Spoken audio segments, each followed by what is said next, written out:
অনেক সময় আমরা কারোর নীরবতাকে তার দুর্বলতা ভেবে বসি। হতেই পারে সেই ব্যক্তি উত্তর দিতে চাইছেন না, হতে পারে অন্য কোনো কারণ আছে যা আমরা বুঝতেই পারছি না। সেই জন্য তাকে দুর্বল ভেবে নেওয়া অনুচিত। দেখতে গেলে এই বিশাল সমুদ্র এও কিন্তু নীরব, শান্ত হয়। কিন্তু যখন সে রুদ্র মূর্তি ধারণ করে তখন কি হয়? সমগ্র সংসারকে বিনাশের পথে নিয়ে যায় এই সমুদ্র, প্রলয় সৃষ্টি করে। সেই জন্য কারোর সহ্য শক্তিকে দুর্বলতা বলে মনে করবেন না।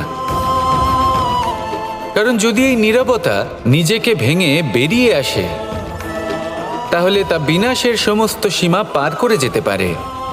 তাই এই নীরবতাকে সবসময় বুঝুন, সবসময় একে সম্মান করতে শিখুন। আর আমার